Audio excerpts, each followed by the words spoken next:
तू ही सागर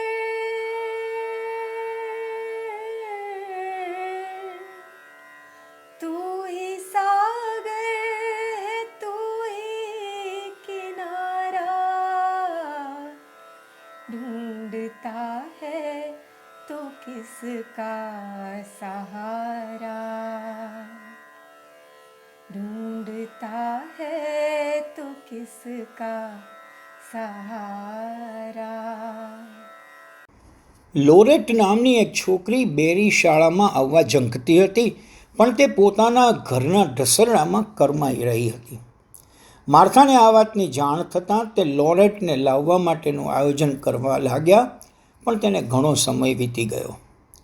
એક દિવસ માર્થા અને ઇનેસ જ્યારે લોરેટને મળવા માટે નીકળ્યા ત્યારે તેની માતાએ કહ્યું, લોરેટ, હવે કેવી? તમે માત્ર એક અઠવાડિયું વહેલા આવ્યા હોત તો.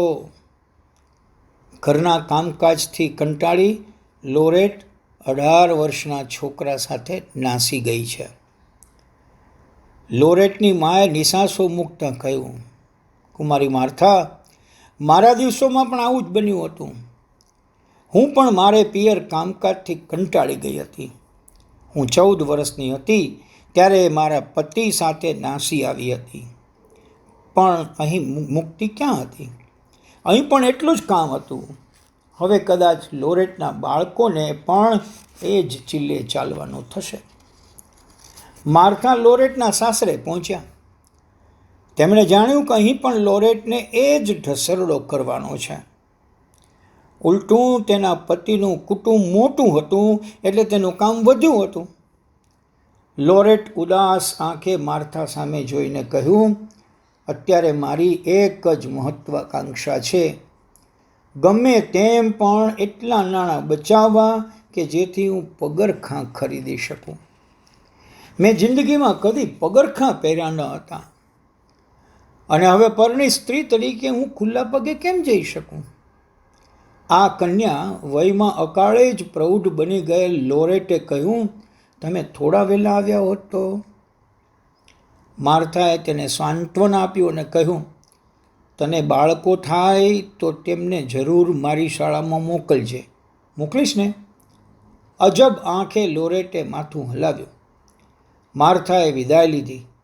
લોરેટ ક્યાં સુધી તેઓ સામે જોઈ રહી.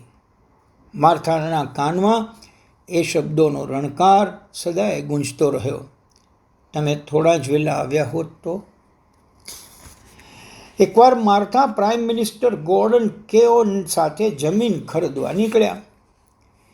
એ વેળા રસ્તામાં એક મકાનની પરસાળમાં એક સ્ત્રી બેઠી હતી. તેણે એકાએક પૂછ્યું, તમે કુમારી માર્થા બેરી ખરું કે નહીં? માર્થા તેના તરફ વળ્યા. માર્થા, તમને મળવા હું આતુર છું. તમે આ તરફ ન નીકળ્યા હોત તો એક દિવસ મારે ત્યાં સુધીનું અંતર કાપવું પડે. હું હવે ઝાઝા વર્ષો કાઢું તેમ નથી. મને મારી એગ્નિસની ચિંતા છે. દરવાજામાં એક છોકરી બહાર આવી પોતાની મા પાસે ઊભી રહી.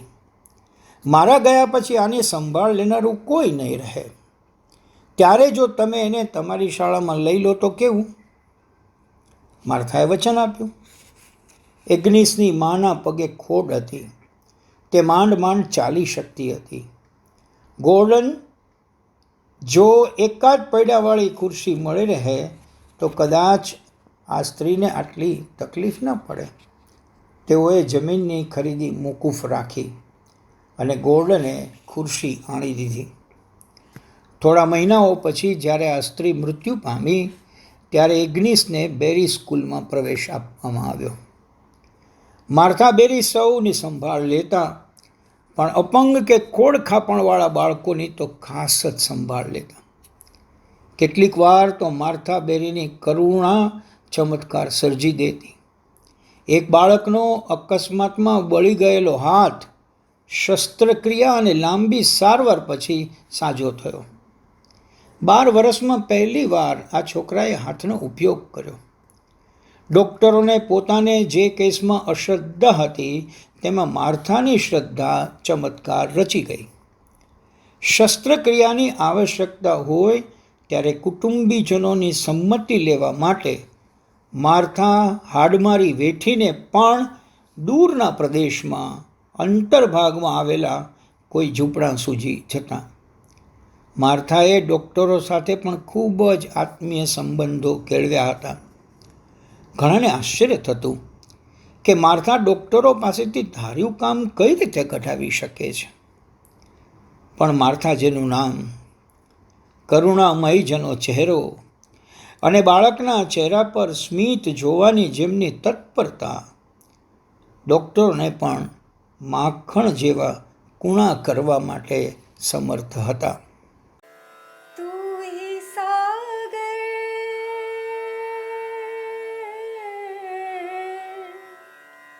तू ही सागर है तू ही किनारा ढूंढता है तो किसका सहारा ढूंढता है तो किसका सहारा.